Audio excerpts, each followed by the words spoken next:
ठीक है, तो इलेक्ट्रोकेमिस्ट्री के अंदर जो हम आगे स्टडी करेंगे वो अपने को दिए क्या, सेल्स या कमर्शियल सेल्स के बारे में आप बात कर सकते हो।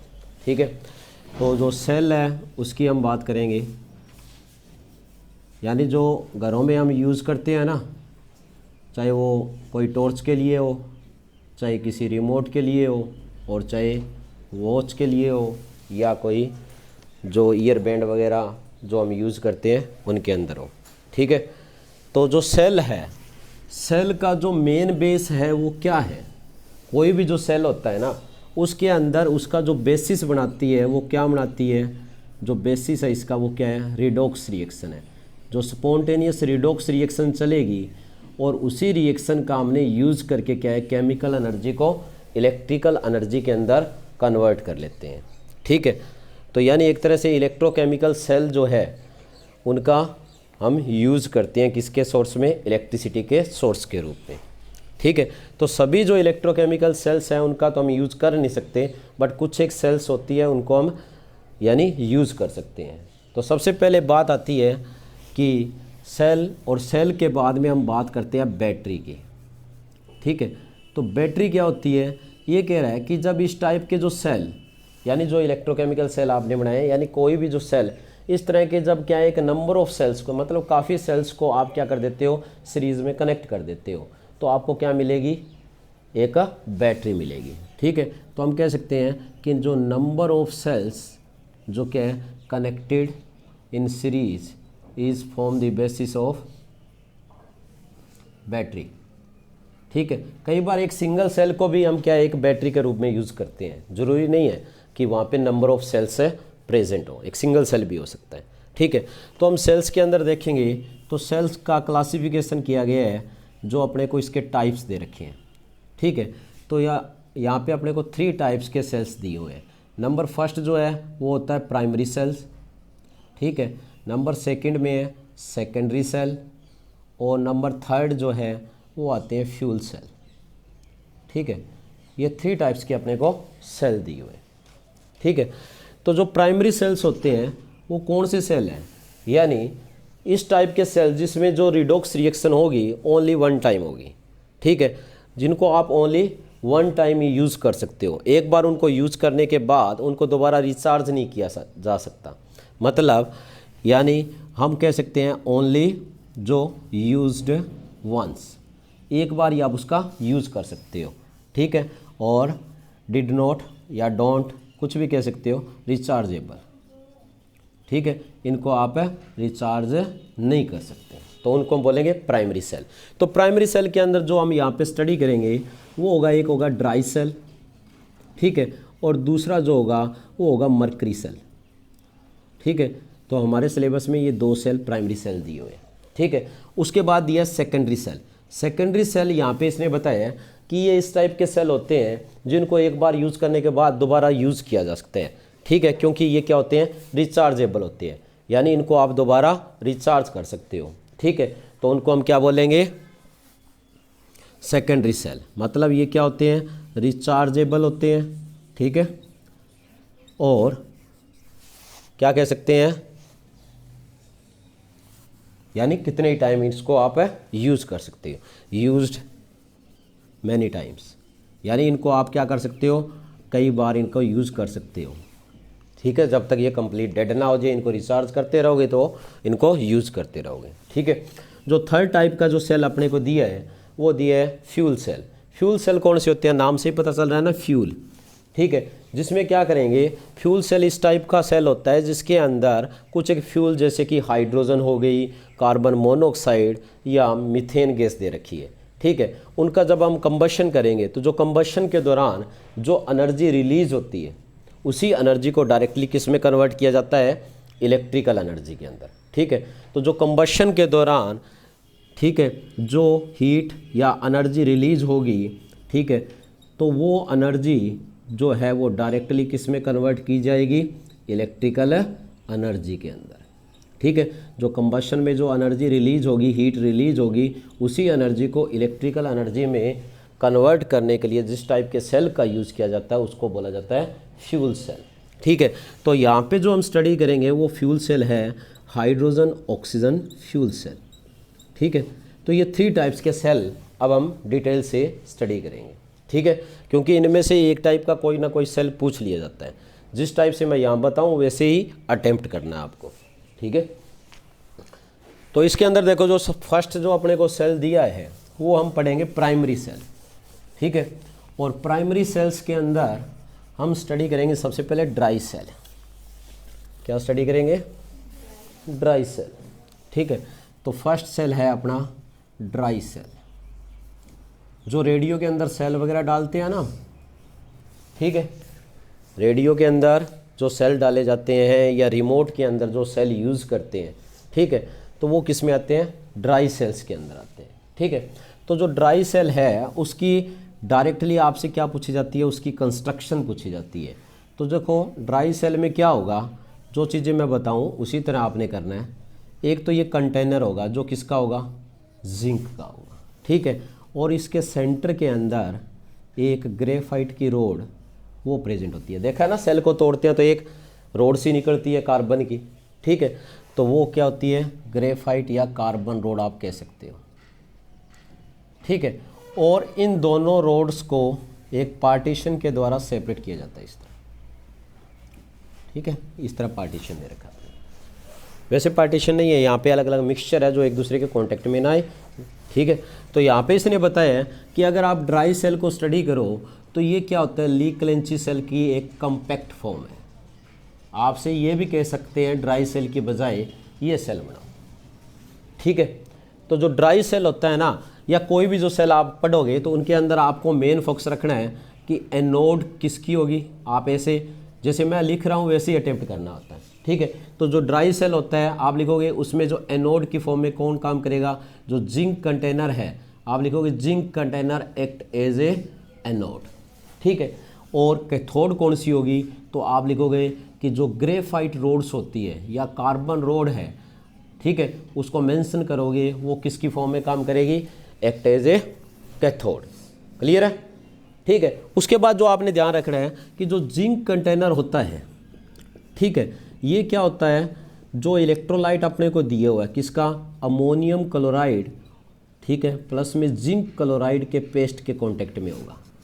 यहाँ पे क्या प्रेजेंट होगा? अमोनियम क्लोराइड और जिंक क्लोराइड, जो जिंक कंटेनर के टच में होगा, ठीक है।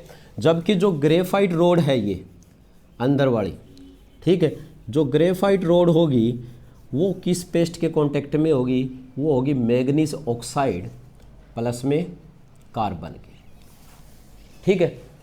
तो इस पेस्ट के कांटेक्ट में होता है। ये इतना आपने मेंशन करना है। इतना डायग्राम लिखते ही आपका ड्राई सेल कंप्लीट है, ठीक है। कहानी लिखने की जरूरत नहीं है, मेन बातें लिखो कि in dry cell zinc container act as a anode and carbon या graphite rod act as a cathode. फिर आपने लिखना है zinc container is in contact with the ammonium chloride and zinc chloride paste while graphite rod is in contact with the paste of manganese oxide and carbon। लिख दिया। तो मतलब ये इसकी कंस्ट्रक्शन होगी। उसके बाद आती है वर्किंग। वर्किंग में हमें पता है कि हमें लिखना है कि जो रिएक्शन हो रही है, रिएक्शन कहाँ पे हो रही है? एनोड पे। रिएक्शन एट एनोड, ये मेन है। एनोड कौन सी है? हमें पता है जिंक की है, पता है ना। तो जिंक की एनोड का काम करेगी तो जिंक का क्या हो जाएगा? ऑक्सीडेशन हो जाएगा। क्या करेगी? इलेक्ट्रॉन का लॉस करेगी। क्लियर है। फिर आगे इसने बताया है आपने लिखना रिएक्शन एट कैथोड। क्या लिखोगे?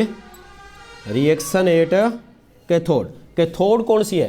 कार्बन की है, ग्रेफाइट रोड है, ठीक है। और उसके कांटेक्ट में कौन है? मैग्नीज ऑक्साइड है। तो ये जो मैग्नीज ऑक्साइड है ना, ये किसके कांटेक्ट में है? हमें पता है ग्रेफाइट के कांटेक्ट में। तो यहाँ पे क्या होगा? कैथोड पे रिएक्शन जो होगी वो इसके अंदर होगी, ठीक है। यहाँ पे इसने बताया जो इसने इलेक्ट्रॉन लॉस किए थे वो कौन गेन करेगा? यही गेन करेगा, ठीक है। और इसने बताया कि जो जिंक कंटेनर है ना, यानी एनोड के कांटेक्ट में जो ये अमोनियम क्लोराइड का साल्ट होता है ये भी डिसोसिएट हो जाता है, ठीक है। और ये क्या बनाएगा? अमोनियम आयंस बनाएगा। समझ में आया? ठीक है। तो ये सारे आपस में जब रिएक्शन करेंगे, जो कैथोड पे जब रिएक्शन होगी तो जो मैग्नीज ऑक्साइड है ये किस में कन्वर्ट हो जाएगा? Mn2O3 के अंदर। ठीक है। और उसके बाद जो अमोनियम आयन है वो क्या रिलीज करेगा, अमोनिया गैस रिलीज करेगा, क्योंकि इससे क्या बनेगी, अमोनिया गैस मिलेगी।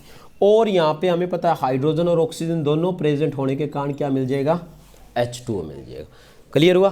तो आपने बस ये रिएक्शनें लिखनी है, reaction at anode and reaction at cathode. अगर आप चाहो तो ओवरऑल रिएक्शन लिख सकते हो, किस तरह, इन दोनों को ऐड कर दो, लॉस गेन इक्वल है। समझ में आई बात, लॉस गेन क्या है, इक्वल है। ठीक है, तो अगर आप इनको बैलेंस करके करोगे ना तो सही रिजल्ट मिलेगा, नहीं तो आप वैसे भी कर सकते हो, बस लॉस गेन इक्वल होना चाहिए, बाकी को ऐड कर दो। तो जो ओवरऑल रिएक्शन अपने को मिलेगी वो इस टाइप से इन दोनों रिएक्शन का कॉम्बिनेशन होगी। समझ में आया। ठीक है, तो हमें क्या मिल जाएगा, Zn2 पॉजिटिव। यहाँ पे एक कंपटीशन का क्वेश्चन बनता है, वो मैं आपको बताता हूँ, हो सकता है कि आपके एग्जाम में भी आ जाए, नहीं तो कंपटीशन का तो होगा ही होगा। ठीक है, ये आया है कि जब ड्राई सेल्स के अंदर जो अमोनिया गैस बनती है तो वो किस फॉर्म में रिलीज होती है। समझ में आया। तो यहाँ पे इसने बताया कि ये अमोनिया रिलीज नहीं होगी, ये क्या करेगी, जो जिंक आयन बना है ना, ठीक है, उसके साथ कॉम्प्लेक्स बनाएगी, क्योंकि जो जिंक आयन है इधर अमोनियम क्लोराइड जो आपको दिया हुआ है ये टूटेगा, तभी तो आपको अमोनियम आयन मिला था ना, यहाँ पे ये अमोनियम आयन यहीं से आया। तो जो ये क्या करेगी, ये जिंक के साथ अमोनियम आयन यानी अमोनिया और क्लोराइड आयन दोनों क्या है कॉम्प्लेक्स बनाएंगे। ठीक है, किस फॉर्म में, हमें मिलेगा डाई एमाइन डाई क्लोरोजिंक, इस कॉम्प्लेक्स की फॉर्म में मिलेगा। ये कॉम्पिटिटिव नीट IIT का क्वेश्चन है, हो सकता है कि आपके एग्जाम में भी ऑप्शनल आ जाए। ठीक है, तो ये मेन ध्यान रखना है कि अमोनिया रिलीज नहीं होती, अमोनिया कॉम्प्लेक्स बनाती है। क्लियर है। और इसकी जो पोटेंशियल डिफरेंस है पूछा तो नहीं जाता, तो आपको ध्यान रखना है 1.25 से 1.50 तक होता है। क्लियर है। ठीक है, तो ये था ड्राई सेल, कोई डाउट किसी को। ठीक है, उसके बाद जो हम करेंगे वो करेंगे हम मरकरी सेल। क्या करेंगे, मरकरी सेल भी बोलते हैं उसको, रब्बन मेलरी सेल भी बोलते हैं ना, क्या बोलेंगे उसको, मरकरी सेल भी बोलेंगे और रब्बन मेलरी सेल भी बोलेंगे। सेकंड सेल है अपना मरकरी सेल। ठीक है, या रब्बन मेलरी सेल, बटन सेल भी बोलते हैं कई बार, इसको क्या बोलते हैं, बटन सेल। ठीक है, ये सेल है ना वहाँ पे यूज किया जाता है जहाँ पे क्या चाहिए, लो इलेक्ट्रिसिटी की जरूरत होती है, लो इलेक्ट्रिक करंट की जरूरत होगी ना। ठीक है, वहाँ पे इस सेल का यूज किया जाता है, ज़्यादा करंट नहीं चाहिए। जैसे वॉच घड़ी का सेल होता है, देखा ना, बटन सा। ठीक है, या हीयरिंग एड ईयरफोन होते हैं, बड़ा सेल थोड़ी डालते हैं उनमें। ठीक है, जो बोड़े होते हैं सुनता नहीं, उनकी छोटी मशीन होती है ना बैरों के, उसमें भी छोटा सेल डालते हैं, हीयरिंग एड्स वगैरह, जहाँ पे मतलब लो करंट की जरूरत पड़ेगी। ठीक है, तो अब बस आपने इसमें करना क्या है, आपको ये पता होना चाहिए कि इसमें एनोड कौन सी और कैथोड कौन सी है। तो सबसे पहले आप लिखोगे कि प्राइमरी सेल है तो सीधी सी बात है जिंक का यूज करेंगे, तो आप लिखना जिंक रोड जो होती है ना, या जिंक कंटेनर होगा, इसमें भी zinc container act as anode. ठीक है, और जो कार्बन रोड है, ठीक है, वो किसकी फॉर्म में काम करेगी, एक्ट एज कैथोड। समझ में आ गया। ठीक है, और तो इसमें कुछ क्या होगा, इलेक्ट्रोलाइट भी होगा। तो आपको ध्यान रखना है mercuric oxide with potassium hydroxide, ऐसे याद करना है। ठीक है, ये किसका काम करेगा, एक्ट एज इलेक्ट्रोलाइट, क्योंकि कोई भी जो रिएक्शन तभी होगी ना जब वहाँ पे इलेक्ट्रोलाइट होगा। ठीक है, तो आप इस सेल का डायग्राम अपनी मर्जी से इस तरह ड्रॉ कर सकते हो। आपको पता है भाई बटन सा होता है, तो बटन के टाइप का बना दो, बढ़िया ना ये। ठीक है, तो ये क्या है, कार्बन रोड है। ठीक है, तो ये कार्बन रोड है, तो हमें पता है किसका काम करेगी, कैथोड का। ठीक है, और जो दूसरी अपने को दी है ये जिंक कंटेनर है, क्या ये जिंक का कंटेनर मतलब बर्तन सो। ठीक है, तो जो किसका काम करेगा, एनोड का काम करेगा। ठीक है, और इसके अंदर क्या है हमें पता है, मरकरी ऑक्साइड है और साथ में क्या है, पोटेशियम हाइड्रोक्साइड है। कोई डाउट है किसी को? ठीक है, तो अब देखो इसमें जो रिएक्शन होगी वो किस तरह होगी। तो इसने बताया जो रिएक्शन एट एनोड, सबसे पहले क्या लिखेंगे, एनोड पे, एनोड कौन है, जिंक, तो मतलब जिंक एनोड पे है। ठीक है, बट यहाँ पे इसने बताया कि इलेक्ट्रोलाइट कौन सा है, हाइड्रोक्साइड आयन है। ठीक है, तो इसका क्या होगा, ऑक्सीडेशन होगा। तो अपने को क्या मिलेगा, यहाँ पे मिलेगा क्या, जिंक ऑक्साइड। ठीक है, साथ में क्या मिलेगा, साथ में हमें क्या मिलेंगे, इलेक्ट्रॉन्स मिलेंगे। ठीक है, तो मतलब 2 इलेक्ट्रॉन्स मिलेंगे तो 2 ही होंगे। ठीक है, और साथ में क्या मिलेगा, H2O।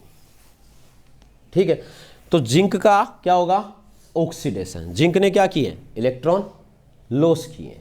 जिंक से क्या बन जाएगा, जिंक ऑक्साइड। यहाँ पे देखो जिंक का 0 ऑक्सीडेशन स्टेट है, जैसे जिंक ऑक्साइड बनाया +2 ऑक्सीडेशन स्टेट हो गया, मतलब इसने 2 इलेक्ट्रॉन लॉस किए।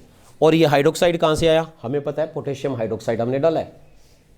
ठीक है, इसी मीडियम के अंदर इसका क्या हो रहा है, इलेक्ट्रोलाइटिक मीडियम में ही होगा ना इसका ऑक्सीडेशन, तो इसलिए हाइड्रोक्साइड आयन डाला आपने। समझ में आ गई बात? ठीक है, ये तो ही रिएक्शन कहाँ पे, कैथोड पे, नहीं एनोड पे। ठीक है, उसके बाद जो अपने को दिया रिएक्शन 8 है कैथोड। कैथोड पे कौन सी रिएक्शन होगी, देखो कैथोड क्या है, हमें पता है मरकरी ऑक्साइड से बनी हुई है, बनी हुई है ना। ये जो मरकरी ऑक्साइड है ये क्या करेगा, जो इसने इलेक्ट्रॉन लॉस किए थे, कैथोड पे क्या होता है, रिडक्शन, तो वो उस इलेक्ट्रॉन को क्या कर लेगा, गेन कर लेगा। साथ में क्या दिए, H2, उसको भी ले लेगा। इनकी प्रेजेंस में होगी तो हमें क्या मिलेगी, यहाँ पे प्योर मरकरी मिलेगी, और ये क्या बना देंगे, हाइड्रोक्साइड आयन। ठीक है, तो इसको बैलेंस करोगे तो ये आ जाएगा। समझ में आई बात? अब आपसे ओवरऑल रिएक्शन भी पूछ सकता है ना, तो इन दोनों को ऐड कर दो, ऑक्सीडेशन और रिडक्शन की। ठीक है, तो क्या बन जाएगी, रिडॉक्स रिएक्शन बन जाएगी ना। ठीक है, तो हमें पता है हाइड्रोक्साइड से हाइड्रोक्साइड, 2 इलेक्ट्रॉन से 2 इलेक्ट्रॉन। ठीक है, वाटर से वाटर, आंसर। तो बाकी जो है उनको ऐड कर दो, जिंक प्लस मरकरी ऑक्साइड, और इससे क्या बना, जिंक ऑक्साइड प्लस। क्लियर? कोई डाउट है किसी को? तो इसके अंदर जो आपको ध्यान रखना है कि जो इसका हमें पोटेंशियल डिफरेंस अगर आपसे पूछा जाए तो वो क्या होगा, 1.35 वोल्ट का होगा। और ये जो सेल है ना, ठीक है, ये क्या है, इसकी लॉन्ग लाइफ होती है किसकी कंपेयर में, प्राइमरी सेल, यानी वो ड्राई सेल की कंपेयर में। ठीक है, क्योंकि यहाँ पे ना कोई भी अपने को आयंस वगैरह नहीं मिल रहे, कोई गैस वगैरह कुछ भी रिलीज वगैरह नहीं होती। समझ में आ गई बात? पहली बात है इसमें कोई गैस वगैरह रिलीज नहीं होती। समझ में आ गया? ठीक है, और जो मरकरी है ना इसका वापस रिकवर कर लेते हैं, नहीं तो ये एटमॉस्फेयर में क्या हो जाती है, एटमॉस्फेरिक पोल्यूशन करेगी ना। ठीक है, तो बस आपको ज़्यादा नहीं ध्यान रखना, इतना ही ध्यान रखना है अपने। क्लियर है? ये हो गया अपने प्राइमरी सेल। समझ में आया कि कौन सी एनोड है, कौन सी कैथोड है, और कौन सा इलेक्ट्रोलाइट है। डायग्राम और रिएक्शन थ्योरी, कोई लाइन लिखो चाहे ना लिखो उसको कोई नहीं देखेगा, डायग्राम देखेगा और रिएक्शन देखेगा। ठीक है, उसके बाद जो नेक्स्ट है वो कौन सा है, सेकेंडरी सेल। सेकेंडरी सेल जो अब हम पढ़ने वाले हैं वो है लेड स्टोरेज बैटरी। ठीक है, कौन सी है, तो सेकेंडरी सेल में हम 2 टाइप के सेल पढ़ेंगे, एक तो है लेड स्टोरेज बैटरी, ठीक है, लेड स्टोरेज बैटरी, और जो दूसरी है वो निकल कैडमियम सेल है। दूसरी कौन सी है, निकल कैडमियम सेल, ये मैंने शायद पहले नहीं बताया एग्जाम्पल में। ठीक है, तो देखो सेकेंडरी सेल में सबसे पहले हम पढ़ेंगे लेड स्टोरेज बैटरी। घरों में ही होती है ना अपने। ठीक है, लेड स्टोरेज बैटरी के अंदर इसने बताया है कि ये जो बैटरी है इसका बहुत ज़्यादा कमर्शियल यूज़ होता है, ऑटोमोबाइल्स के अंदर इसका यूज़ किया जाता है। ठीक है, और इसका जो पोटेंशियल डिफरेंस होता है ना वो कितना होता है, 12 वोल्ट का होता है। कितना होता है, 12 वोल्ट का। ठीक है, और इसमें कितनी सेल्स होती है, 6 सेल्स होती है, और जो ईच सेल है ना, ईच सेल क्या करेगी, 2 वोल्ट का पोटेंशियल डिफरेंस जनरेट करती है।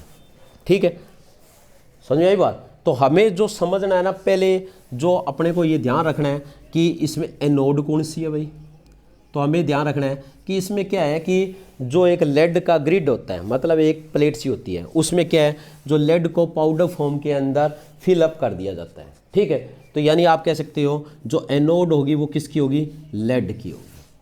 ठीक है, यानी lead grid is filled with the powder form या स्पॉन्जी लेड, वो किसका काम करेगी, एनोड का। ठीक है, तो आपको मेन बातें याद रखनी है कि लेड किसका काम करेगा, एनोड का।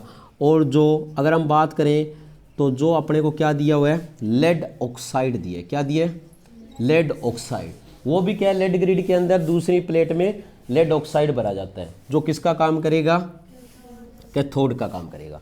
समझ में आया? ठीक है, उसके बाद इसके अंदर जो इलेक्ट्रोलाइट होगा वो कौन सा होगा, वो हमें ध्यान रखना है।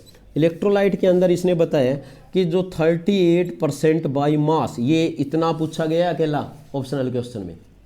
ठीक है, 38% बाई मास जो डाइल्यूट सल्फ्यूरिक एसिड का यूज किया जाता है।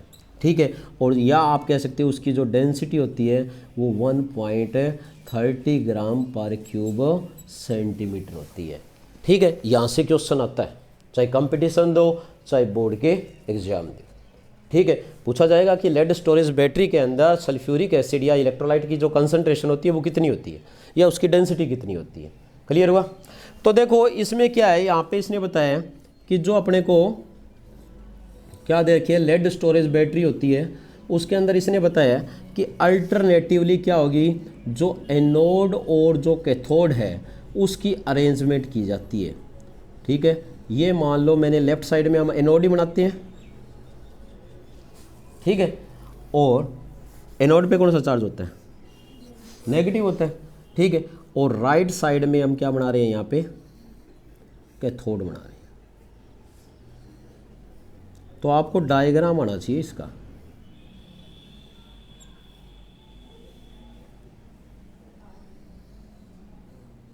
एनोड और जो कैथोड होती है ना, वो क्या होती है, अल्टरनेटिवली क्या होती है, अरेंज होती है। तो मान लो ये कैथोड जो है, ये हमने डार्क लाइन वाली कैथोड बना दी। ठीक है, तो इसमें टोटल 6 सेल दे रखे हैं। एनोड और कैथोड अल्टरनेटिवली अरेंज है, और हर एक सेल के बीच में क्या होते हैं, पार्टीशन होते हैं, चाहे वो फाइबर सीट हो चाहे ग्लास वगैरह हो, कुछ भी लगाया जाता है ताकि सेल एक दूसरे के कॉन्टेक्ट में ना आए, दूसरी सेल। ठीक है, तो ये यहाँ पे इसने बताया। तो anode and cathode are alternatively arrange. ठीक है, समझ में आया? और जो एनोड होती है वो सारी एनोड से लिंक होती है, और कैथोड होती है वो सारी क्या होती है, कैथोड से लिंक होती है। ठीक है, तो आपको ध्यान रखना है कि जितने भी जो कैथोड्स हैं, ठीक है, कैथोड कनेक्टेड टू, यानी कनेक्टेड टू कैथोड्स। ठीक है, और जो एनोड है वो किससे कनेक्टेड होती है, एनोड से।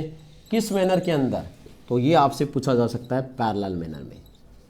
पैरेलली ये क्या होती है, अरेंज होती है।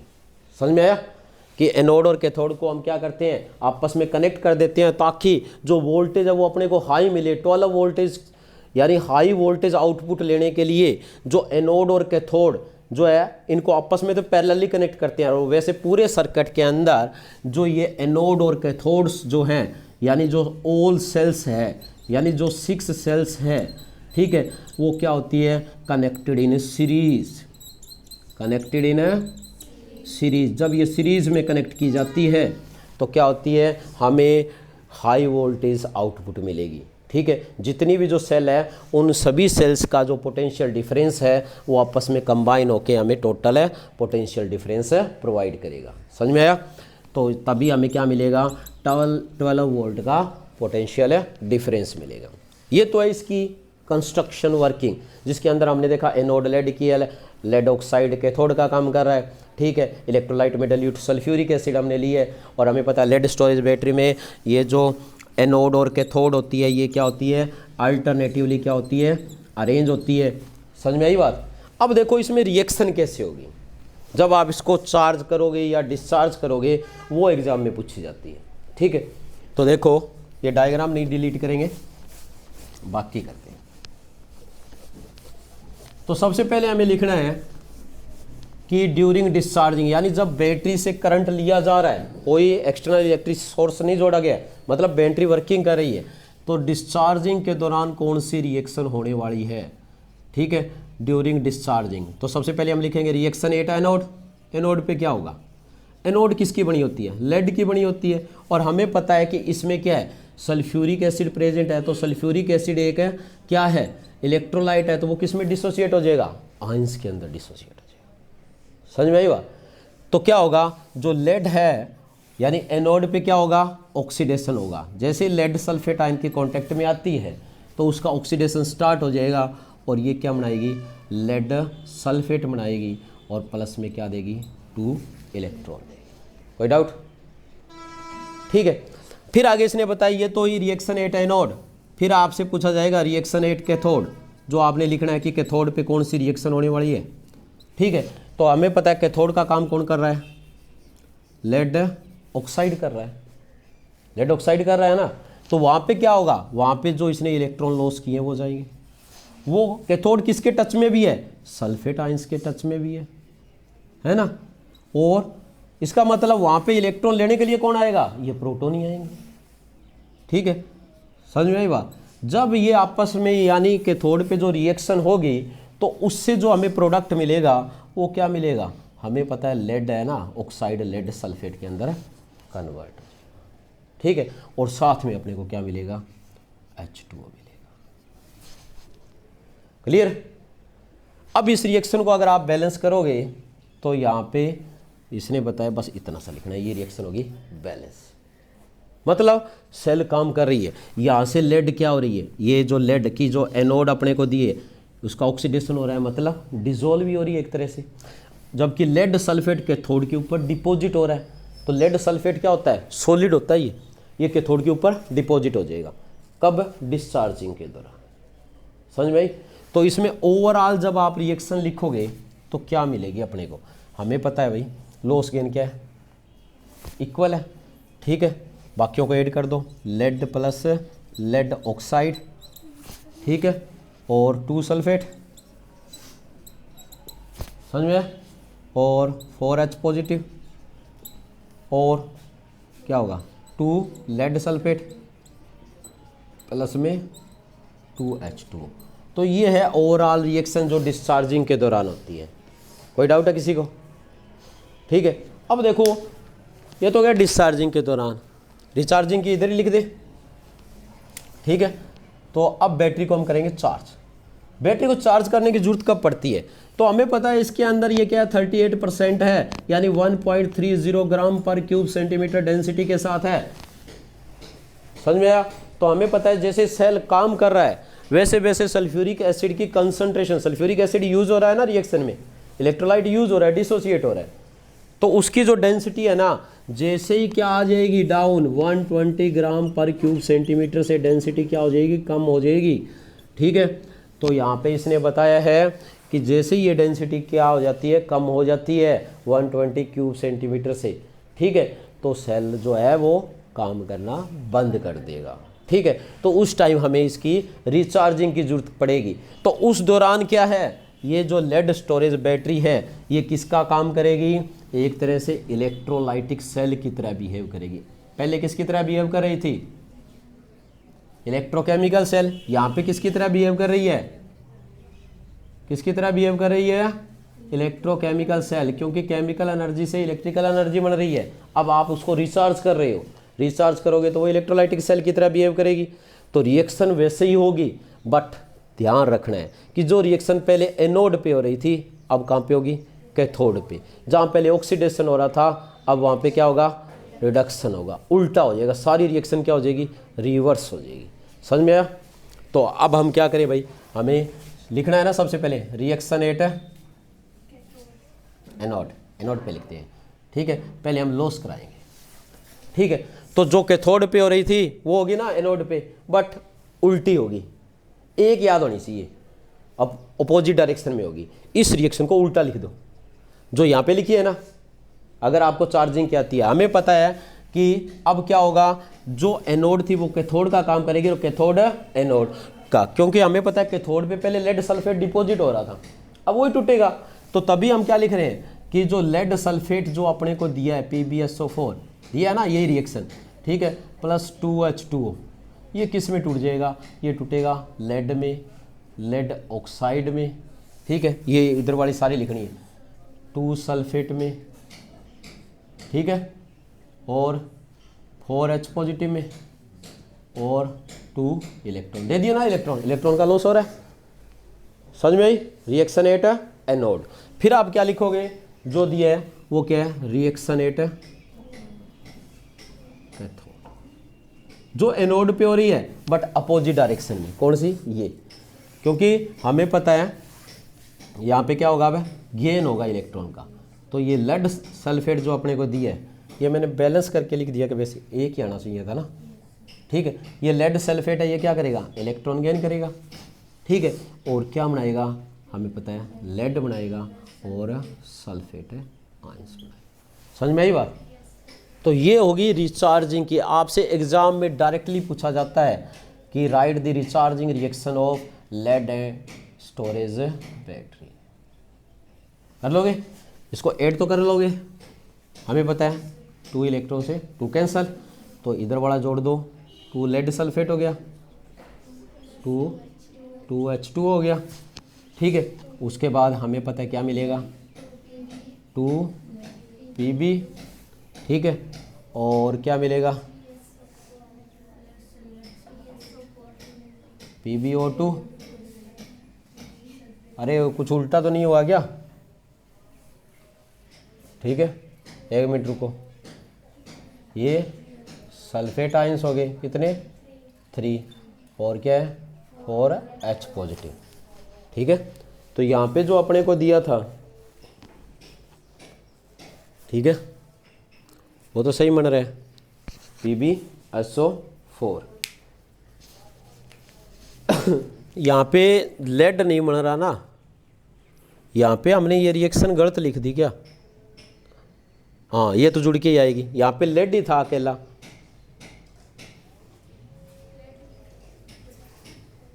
ठीक है, यहाँ पे क्या था, अपने को क्या मिलना था, ये देखो यहाँ पे हमने ये गलत लिख दिया, समझ में आई बात।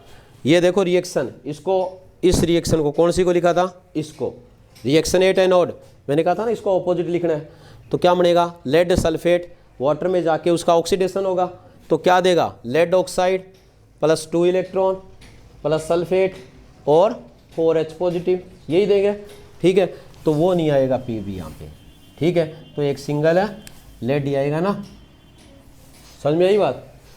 तो इससे अपने को क्या मिला था, सल्फेट एक ही है ना इधर है, तो हम क्या लिखेंगे, एक सिंगल सल्फेट लिखेंगे, ठीक है, H पॉजिटिव कितने होंगे, 4, तो ये सही है 4H पॉजिटिव, बाकी सारी सही है, ठीक है, तो यहाँ पे अपने को क्या मिलेगा, 2 सल्फेट आयन मिलेगा, ये तो है ही नहीं, ठीक है, और क्या मिल रहा है यहाँ पे, कुछ नहीं, देख लो कुछ भी नहीं है ना, बस इस तरह ये ओवरऑल है रिएक्शन के अंदर आ जाएगी, ठीक है, कर लोगे। तो इसके बाद जो हमें नेक्स्ट सेल दी है वो कौन सी है, ये समझ में आ गया कि इसमें क्या होगा भी, हमें पता लेड स्टोरेज बैटरी के अंदर 6 सेल दिए हैं, हर सेल जो है 2 वोल्ट का पोटेंशियल डिफरेंस जनरेट करेगा, जिससे टोटल हमें पोटेंशियल डिफरेंस जो मिलेगा वो 12 वोल्ट का मिलेगा, ठीक है। हाँ, तो इसके अंदर देखो हमें पता है कि जो लेड स्टोरेज बैटरी होती है, ठीक है, उसके अंदर हम क्या लेते हैं, हमें पता है लेड की एनोड होगी, लेड ऑक्साइड की क्या होगी, कैथोड होगी, ये क्या है, लेड ऑक्साइड की कैथोड है, और लेड की हमने ली है एनोड, और 38% बाई मास क्या हमने सल्फ्यूरिक एसिड का सॉल्यूशन लिया है, जिसकी डेंसिटी कितनी है, 130 ग्राम पर क्यूब सेंटीमीटर है, ठीक है। फिर आगे इसने बताया कि वर्किंग के बारे में, रिएक्शन एट एनोड, एनोड पे क्या होगा, ऑक्सीडेशन, एनोड है लेड की, सल्फ्यूरिक एसिड के टच में आएगी तो सल्फेट आयन आएंगे, तो उसका क्या हो जाएगा, ऑक्सीडेशन हो जाएगा, इलेक्ट्रॉन का लॉस कर देगी। फिर रिएक्शन एट कैथोड, कैथोड हमें पता है लेड ऑक्साइड से मिलके बनी है, ठीक है, जैसे ही उसने इलेक्ट्रॉन लॉस किए वो इलेक्ट्रॉन को गेन करेगी, पर वहाँ पे सल्फेट आयंस भी प्रेजेंट है और एसिड के प्रोटॉन भी प्रेजेंट है, तो उनसे कंबाइन होकर क्या बनाएगी, लेड सल्फेट और वाटर मिलेगा, ठीक है। फिर हमने ओवरऑल रिएक्शन लिखी, ओवरऑल रिएक्शन में इन सभी रिएक्शंस को कंबाइन कर देंगे, तो lead plus lead oxide, sulphate ions जो हो गए प्रोटॉन्स और लेड सल्फेट और वाटर। ये तो ही डिस्चार्जिंग की तरह डिस्चार्ज होगी। हमें कैसे पता चलेगा कि जब उसकी डेंसिटी क्या है 130 से 120 ग्राम पर क्यूब सेंटीमीटर तक पहुंच जाएगी। तो इसका मतलब अब बैटरी को क्या रिचार्ज की जरूरत है। रिचार्ज करेंगे तो मतलब रिएक्शन होगी, बट सेल क्या है इलेक्ट्रोलाइटिक सेल की तरह बिहेव करेगी। ठीक है, इलेक्ट्रिसिटी सप्लाई करेंगे ना तो यहाँ पे क्या होगा इलेक्ट्रोलाइटिक सेल की तरह बिहेव करेगी। अब हमें पता है कि जब जहाँ पे पहले ऑक्सीडेशन हो रहा था वहाँ पे अब क्या होगा रिडक्शन। पहले जो यहाँ पे एनोड का काम कर रही थी वो अब यह काम क्या करेगी कैथोड का, और कैथोड एनोड का। तो हमें पता है ये कैथोड है जो इधर जाके क्या बन जाएगी एनोड बन जाएगी। तो यानी कैथोड पे क्या हुआ था हमें पता है लेड सल्फेट डिपॉजिट हुआ था। ठीक है, तो वही लेड सल्फेट अब क्या करेगा, जैसे ही हम चार्ज करेंगे बैटरी को तो वो वाटर के साथ रिएक्शन करके क्या देगा उसका ऑक्सीडेशन हो जाएगा। यही अपने को लेड ऑक्साइड सल्फेट और प्रोटॉन्स और इलेक्ट्रॉन्स मिलेंगे। समझ में आया। फिर आगे यहाँ पे इसने बताया कि जो पहले किसका काम कर रही थी एनोड का, अब वो किसका काम करेगी कैथोड का। तो ये है ना एनोड का काम कर रही थी, एनोड पे क्या मिला था ये मिला था। अब यही रिएक्शन उल्टी हो जाएगी रिवर्स हो जाएगी। तो जो यहाँ पे रिएक्शनेट जो कैथोड हम लिख रहे हैं उसमें हम क्या करेंगे ये लेड सल्फेट प्लस में 2 इलेक्ट्रॉन, मतलब कैथोड पे रिडक्शन होता है उसी रिएक्शन को उल्टा लिख दिया लेड प्लस सल्फेट। फिर सभी को कंबाइन कर दो। ठीक है, तो हमें ओवरऑल रिएक्शन अच्छा यहाँ ये लेड आएगा, वो ऊपर नहीं आया ना यहाँ तो आ रहा है। समझ में आ गया। ठीक है, मैं भूल ही गया था ऊपर वाला, मैंने सोचा ही नहीं इधर। ठीक है, हो गया ये क्लियर, कोई डाउट। इसके बाद अपने को निकल कैडमियम सेल दिया है उसको देखते हैं। ये छोटा सा है, ये तंग करने वाला नहीं है। ठीक है, लेड पीबी। तो जो निकल कैडमियम सेल है ठीक है उसकी हम बात करते हैं यहाँ पे। तो सीधी सी बात है कि आपको पता होना चाहिए यहाँ पे जो कैडमियम है वो किसका काम करेगा एक्ट एज एनोड, वो एनोड का काम करेगा। जबकि जो निकल है निकल ऑक्साइड के रूप में, बुक में लिखा होगा निकल ठीक है टेट्रा ऑक्साइड। समझ में आई बात, क्योंकि इसका 4 ऑक्सीडेशन स्टेट अपने को दिया हुआ है। ठीक है, वो किसका काम करेगा एक्ट एज कैथोड। ठीक है, जबकि यहाँ पे जो पोटेशियम हाइड्रोक्साइड का सॉल्यूशन दिया होगा ठीक है वो किसका काम करेगा एक्ट एज इलेक्ट्रोलाइट। ठीक है, तीनों बातें लिखी। उसके बाद रिएक्शन लिखनी है, रिएक्शन एट एनोड।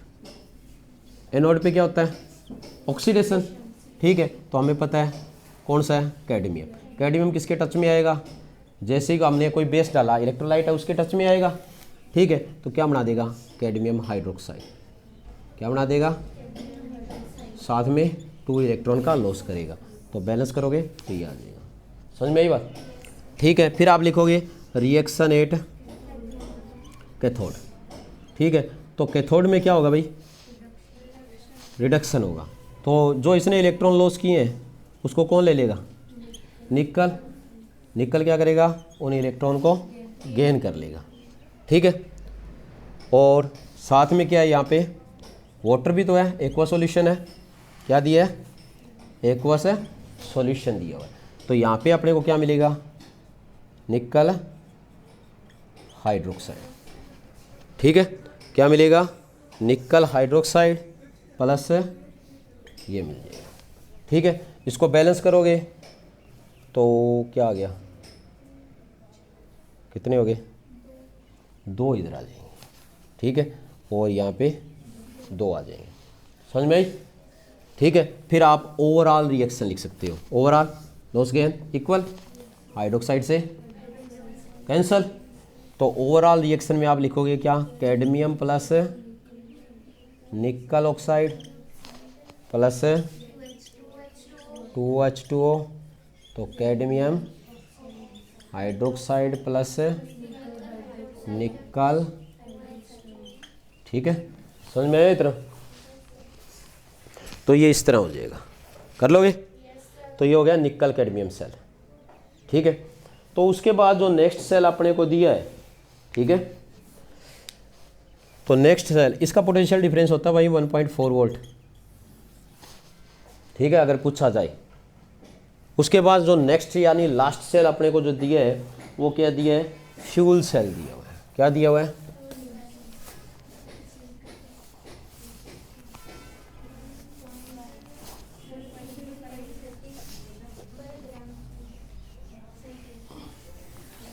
ठीक है। तो फ्यूल सेल के अंदर देखो क्या कुछ होगा।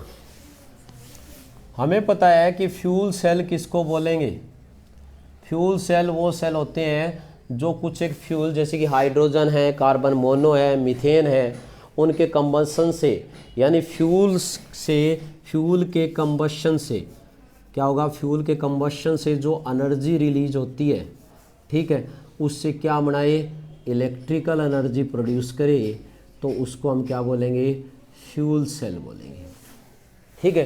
तो ये फ्यूल सेल जो है ना, ज़्यादातर ये अपोलो मून फ्लाइट्स वगैरह जो ये स्काई के अंदर जाते हैं वहाँ पे इनका यूज़ किया जाता है, ठीक है। एस्ट्रोनॉट्स जो है ना वहाँ पे जाते हैं, मतलब वहाँ पे इसका यूज़ किया जाता है। और ये सबसे बढ़िया टाइप का सेल्स होता है फ्यूल सेल जो है, ठीक है। इसके अंदर क्या है कि जो इनका प्रोडक्ट भी जो अपने को मिलेगा ना, ठीक है, वो भी क्या होता है, वाटर होता है एक तरह का। फ्यूल सेल के अंदर जो प्रोडक्ट अपने को मिलेगा वो क्या होगा, वाटर होगा, ठीक है। तो ये आपने इसमें ध्यान रखना है, ठीक है। तो इसके अंदर जो हम सबसे पहले इसकी कंस्ट्रक्शन पढ़ेंगे, कंस्ट्रक्शन ज़रूरी है। आपसे डायग्राम पूछा जाता है, ठीक है। तो डायग्राम को आपने जैसे ड्रॉ करना है उसको किस तरह करोगे। ये हमने यहाँ पे क्या भर लिया, पहले इलेक्ट्रोलाइट दे रखा है। इलेक्ट्रोलाइट के रूप में आप क्या यूज़ कर सकते हो, यहाँ पे सोडियम या पोटेशियम हाइड्रोक्साइड का एक्वस सॉल्यूशन है, वो सारी बातें लिखेंगे हम, ठीक है। ये जो इलेक्ट्रोड है कार्बन की, और इन कार्बन इलेक्ट्रोड्स के अंदर क्या डाला हुआ है, कैटलिस्ट ऐड किए हुए हैं, ठीक है। और जो ये पूरा डब्बा बंद करोगे, ठीक है, तो ये बन जाता है क्या, फ्यूल सेल। डायग्राम के साथ पूछा जाता है,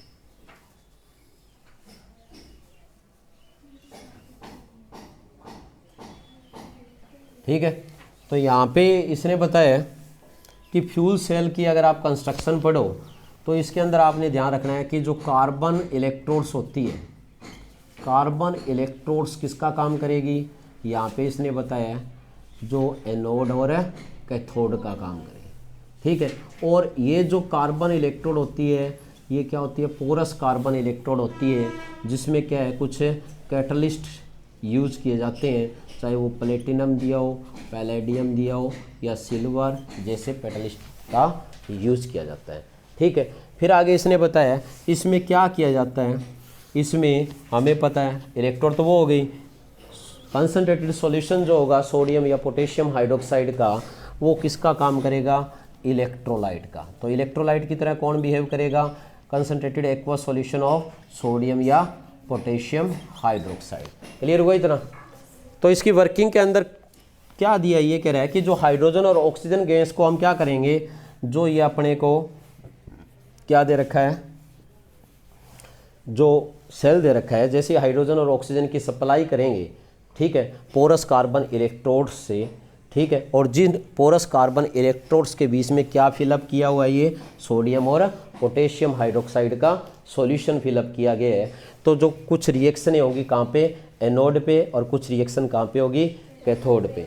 तो ठीक है, तो इसमें देखो जो रिएक्शन जो कहाँ होगी, reaction at anode, reaction at anode पे कौन जा रहा है भाई, हाइड्रोजन गैस जा रही है, ठीक है। हाइड्रोजन गैस जा रही है तो वहाँ क्या है, इलेक्ट्रोलाइट भी है, ठीक है। और इलेक्ट्रोलाइट के रूप में अपने को क्या दे रखा है, अपने को दे रखा है सोडियम या पोटेशियम हाइड्रोक्साइड।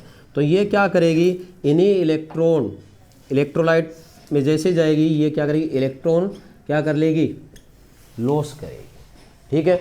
जो हाइड्रोजन गैस क्या करेगी, इसी इलेक्ट्रोलाइट की प्रेजेंस में इलेक्ट्रॉन का लॉस करेगी, क्योंकि हमें पता है एनोड पे क्या होता है, ऑक्सीडेशन होता है, ठीक है। तो यहाँ पे जो अपने को दिया हुआ है, तो ये दो है ना, तो दो इलेक्ट्रॉन का लॉस करेगी, ठीक है। बाकी इसको बैलेंस करने की ज़रूरत है, ठीक है। तो यहाँ पे क्या आ जाएगा,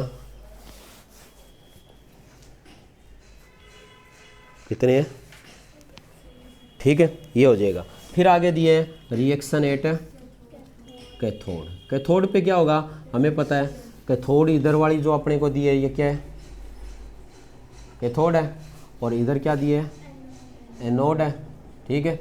इनके बारे में पता है ना आपको, एनोड कैथोड पे कौन सा चार्ज होगा।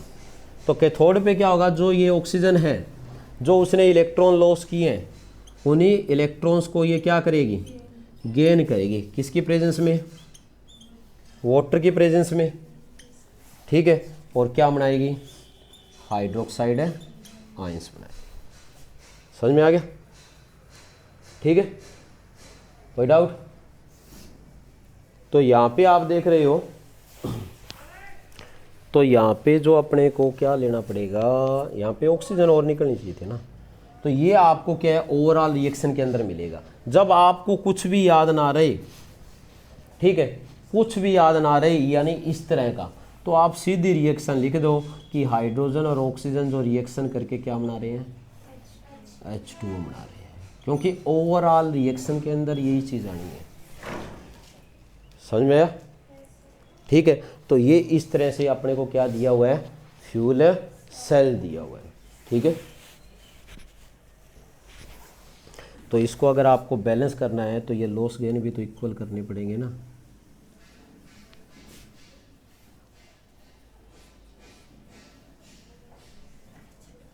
अब ये कट हो जाए, क्लियर हो गया, ठीक है।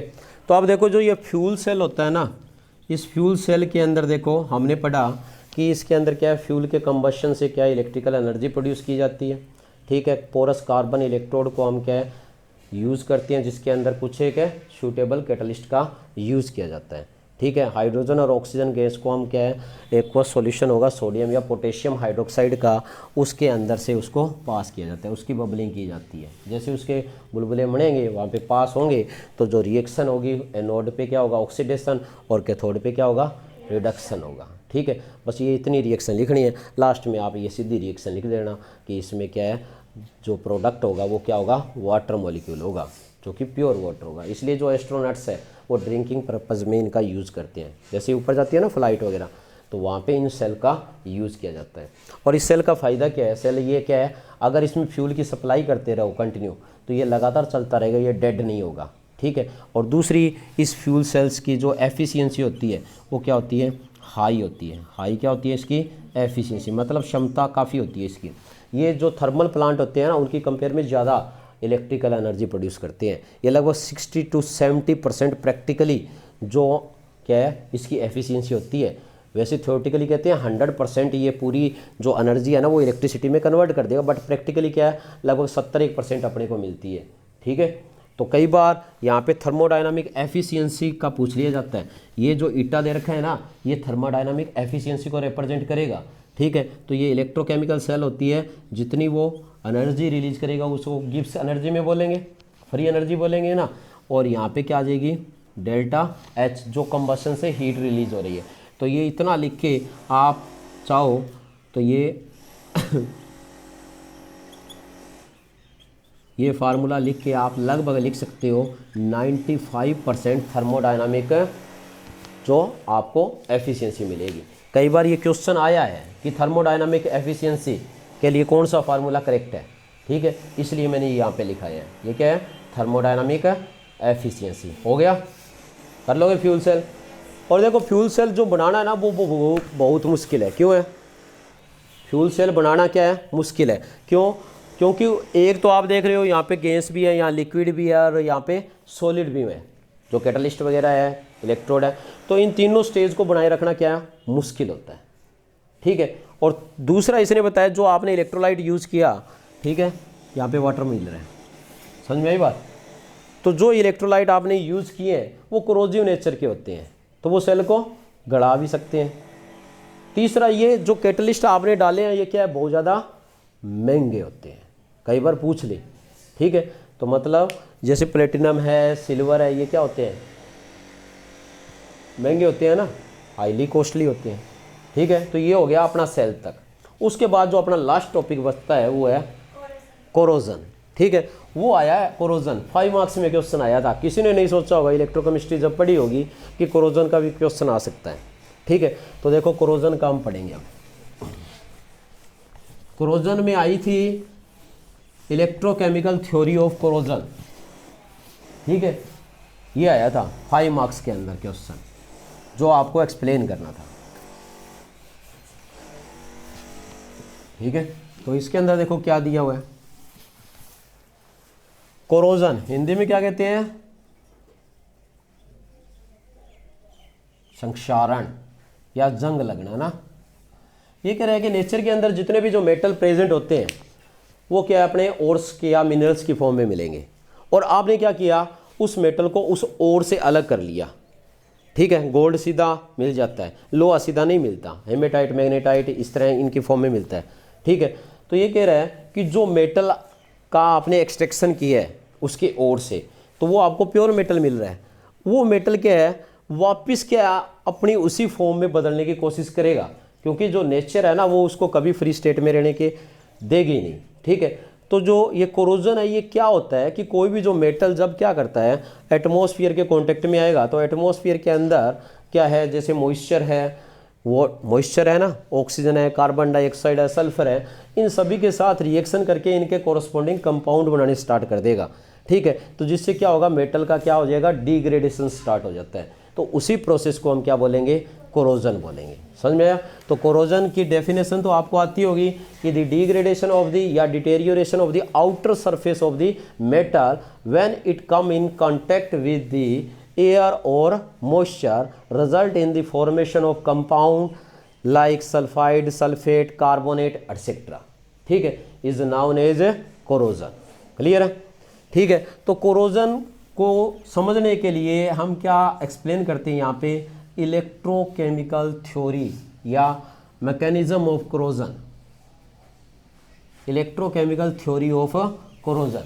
तो इसके अंदर यहाँ पे इसने बताया कि कोई भी जो मेटल होता है, ठीक है, कोई भी जो मेटल है जब उसका कोरोजन स्टार्ट होता है तो वो किसकी तरह बिहेव करने लग जाता है, एक इलेक्ट्रोकेमिकल सेल की तरह बिहेव करने लग जाएगा, क्योंकि जो मेटल की जो सरफेस है वहाँ पे यही रिडॉक्स रिएक्शन होती है, तभी मेटल क्या होता है, डिसोसिएट होना शुरू हो जाता है। ठीक है, तो कोरोजन के अंदर जो हम स्टडी करने वाले हैं वो है रस्टिंग ऑफ आयरन।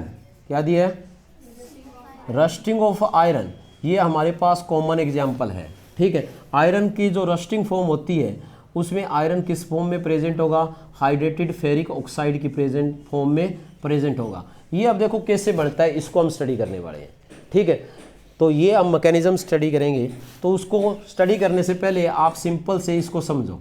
ये मान लो आपको कोई आयरन का कोई पीस दिए, ठीक है, जैसे ही ये एयर के कांटेक्ट में इसकी सरफेस आएगी तो एयर के अंदर क्या है, ऑक्सीजन भी प्रेजेंट है, कार्बन डाइऑक्साइड भी प्रेजेंट है, हो सकता है इसके ऊपर नमी प्रेजेंट हो। ठीक है, मॉइस्चराइजेशन हो जाए, नमी है, हवा के अंदर नमी है, तो जैसे ही ये आउटर सरफेस जिस पे नमी है, जैसे ही इन गैसेस के कांटेक्ट में आएगी, ठीक है, तो ये जो वाटर होगा वो उसको क्या कर लेगा, डिजोल्व कर लेगा। जब ये डिजोल्व करेगा तो मैं यहाँ साइड में बता रहा हूँ कि ये क्या करेगा, जैसे ये कार्बन डाइऑक्साइड के साथ डिजोल्व हो जाएगा तो क्या बनाएगा, कार्बोनिक एसिड बनाएगा। क्या बनाएगा? तो कार्बोनिक एसिड क्या है, एक इलेक्ट्रोलाइट है। ठीक है, तो मतलब जो ये एक तरह से कार्बोनिक एसिड है, एक एसिड है, ये किसका काम करेगा, इलेक्ट्रोलाइट का, क्योंकि ये डिसोसिएट हो जाएगा किसमें, H पॉजिटिव आयन और कार्बोनेट्स के अंदर। तो ये किसका काम करने लग गया, एक इलेक्ट्रोलाइट का। इसी तरह वाटर भी क्या हो जाएगा, वाटर भी क्या करेगा, डिसोसिएट हो जाएगा। ठीक है, किसकी फॉर्म में, H पॉजिटिव और OH नेगेटिव की फॉर्म में। तो मतलब, और कुछ एक क्या होते हैं जो एसिडिक ऑक्साइड एयर के अंदर भी प्रेजेंट होते हैं, वहाँ से भी अपने को क्या मिलेंगे, प्रोटॉन मिलेंगे। तो मतलब इलेक्ट्रोलाइट की कोई कमी नहीं है। ठीक है, तो ये इलेक्ट्रोलाइट जब इसके कांटेक्ट में आएंगे ना आयरन के, तो आयरन किसका काम करने लग जाता है, एनोड का। आयरन का ऑक्सीडेशन स्टार्ट हो जाएगा, वो अपने इलेक्ट्रॉन लॉस करेगा और ये प्रोटॉन इलेक्ट्रॉन गेन करेंगे। तो वो इलेक्ट्रॉन लॉस करेगा तो वो ऑटोमेटिकली धीरे धीरे क्या होना शुरू हो जाएगा, डिग्रेड होना शुरू हो जाएगा। ठीक है, तो इस तरह क्या है कि आयरन की रस्टिंग होती है। अब देखो उसको सिस्टमेटिक ढंग से हम पढ़ेंगे। ठीक है, तो सबसे पहले आपको ध्यान रखना है, मैकेनिज्म के अंदर आप क्या लिखोगे, आप अपनी तरफ से लिखोगे कि when outer surface of iron come in contact with water, जब क्या होगी, जो सरफेस है किसकी, सरफेस ऑफ आयरन किसके कांटेक्ट में आती है, कांटेक्ट विद वाटर, ठीक है, वाटर के कांटेक्ट में आएगी। और तो क्या होगा, देन क्या होगा, जो एटमॉस्फेरिक क्या है गैसेस, ऑक्सीजन और जो कार्बन डाइऑक्साइड है, क्या होगी, वो डिजोल्व हो जाएगी किसमें, वाटर के अंदर, डिजोल्व इन। तो वाटर के अंदर जब डिजोल्व होगी तो हमें पता है क्या बनाएगी, ये वाटर है और इसके अंदर जो CO2 डिजोल्व हो रही है तो क्या बनाएगी, कार्बोनिक एसिड बनाएगी, ठीक है। तो हमें पता है कार्बोनिक एसिड जो होगा in turn dissociate to give क्या देगा, प्रोटॉन प्लस कार्बोनेट आयन, ठीक है, क्या देगा, प्रोटॉन और कार्बोनेट आयन देगा, ठीक है। और यहाँ पे इसने ये भी बताया कि जो वाटर वहाँ पे प्रेजेंट है उसका भी क्या हो जाएगा, डिसोसिएशन हो जाएगा, वहाँ से भी अपने को क्या मिलेंगे, प्रोटॉन मिलेंगे। और इसके अलावा जो एसिडिक ऑक्साइड जो है किसमें, इन एयर, एयर के अंदर होंगे, वो भी क्या देंगे, प्रोटॉन देंगे। समझ में आई बात, ठीक है। तो मतलब यहाँ से मिल जाएगा। तो इसका मतलब आप कह सकते हो कि जो कार्बोनिक एसिड है वो किसका काम करेगा, एक्ट एज इलेक्ट्रोलाइट, किसका काम करेगा, इलेक्ट्रोलाइट की तरह बिहेव करेगा। समझ में आई पहली बात। सेकंड में ये कह रहा है कि जैसे ही आयरन इस इलेक्ट्रोलाइट के कांटेक्ट में आएगा, ठीक है, तो हमें पता है यहाँ पे क्या होगा, ऑक्सीडेशन स्टार्ट हो जाएगा, किसका, आयरन का। कब, किसके कांटेक्ट में आएगा, इलेक्ट्रोलाइट के, ठीक है।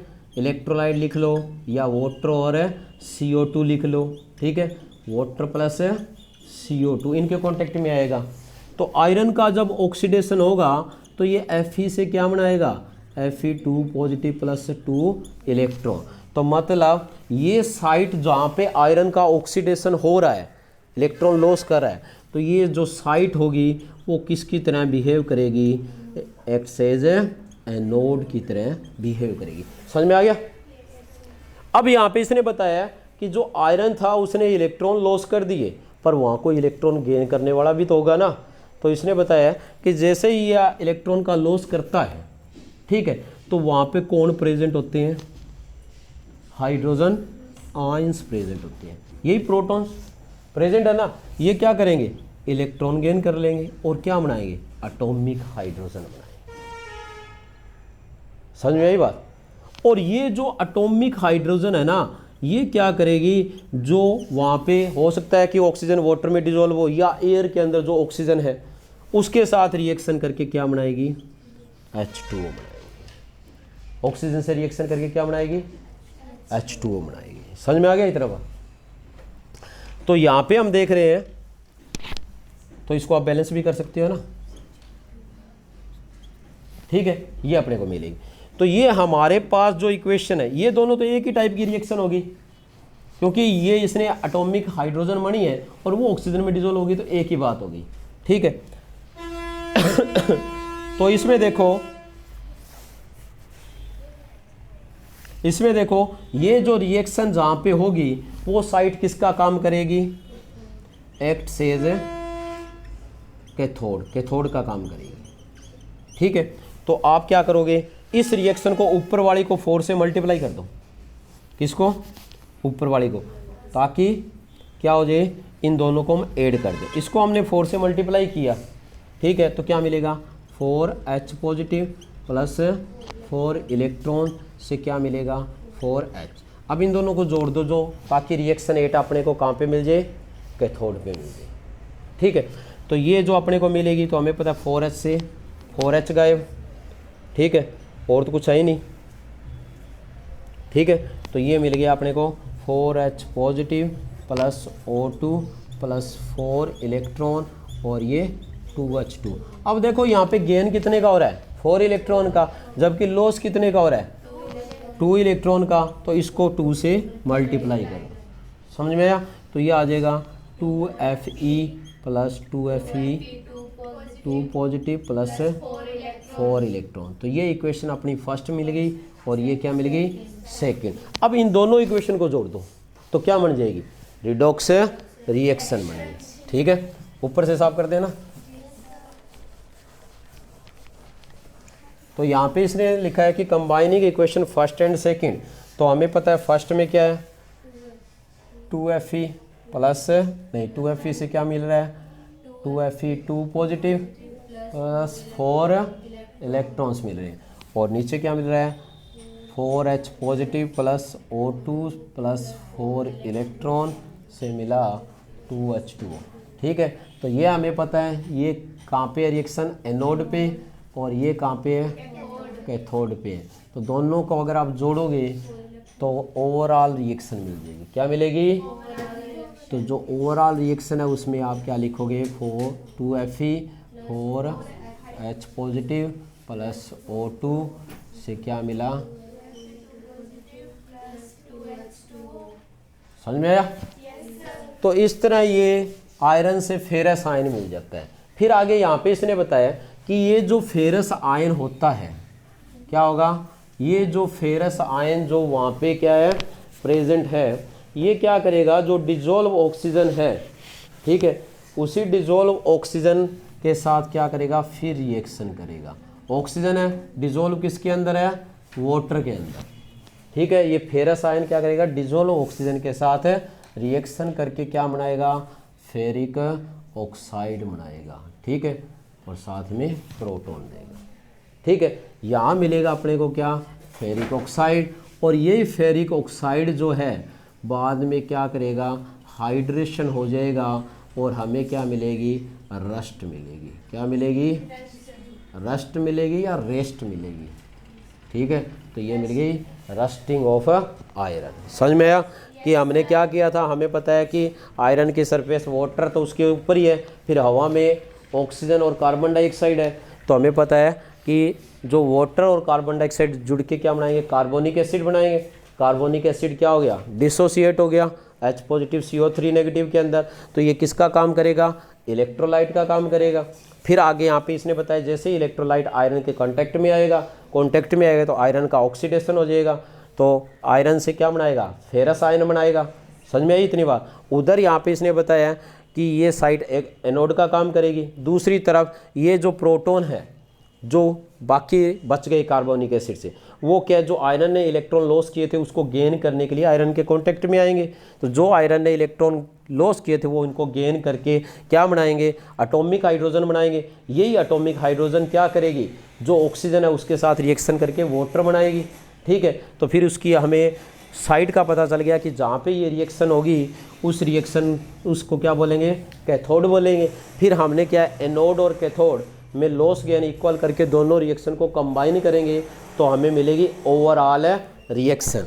ठीक है, तो हमें पता है कि ये जो फेरस आयन हमें मिल रहा है, ठीक है, ये क्या करेगा फिर डिजोल्व ऑक्सीजन के साथ रिएक्शन करके फेरिक ऑक्साइड बनाएगा, और यही फेरिक ऑक्साइड जो है उसका अगर फिर हाइड्रेशन होगा, ठीक है, एयर में मॉइस्चर है उसका हाइड्रेशन होके क्या मिलेगा रस्ट मिलेगा।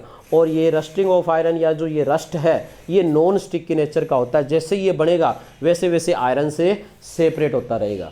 ठीक है, मतलब आयरन क्या होता रहेगा डिग्रेड होता रहेगा।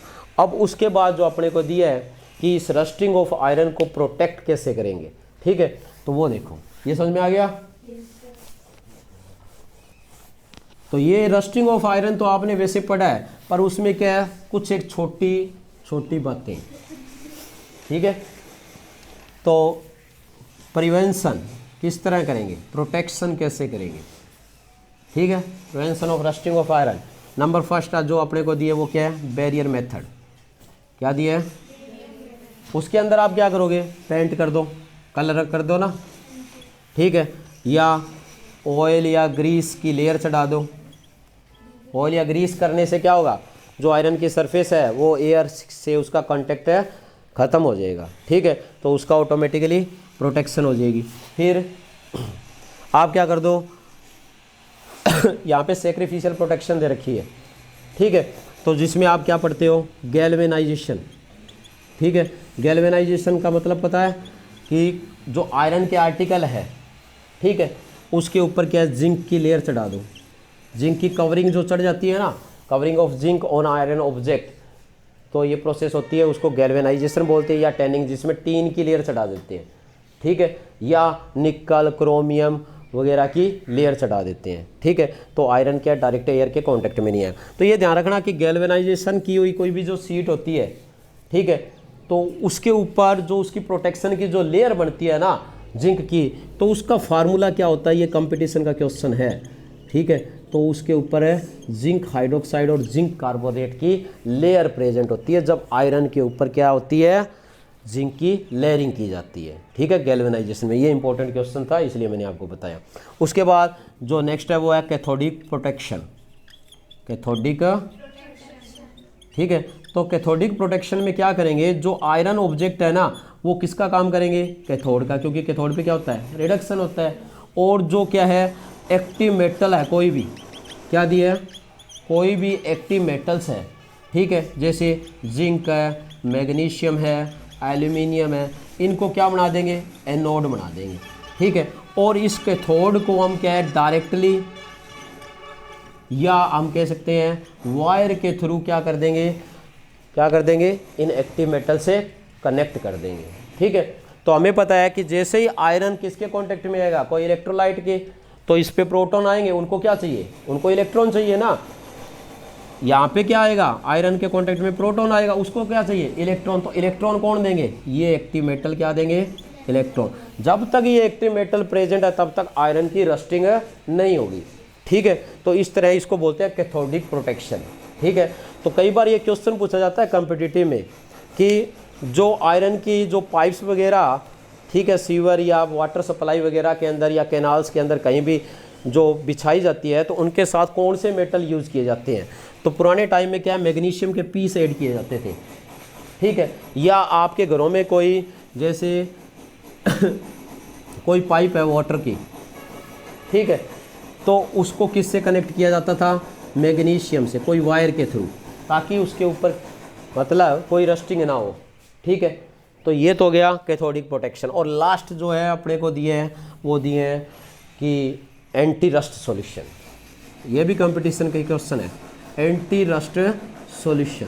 तो एंटी रस्ट सॉल्यूशन के अंदर यहाँ पे अपने को दिए है एल्केलाइन फॉस्फेट सॉल्यूशन या एल्केलाइन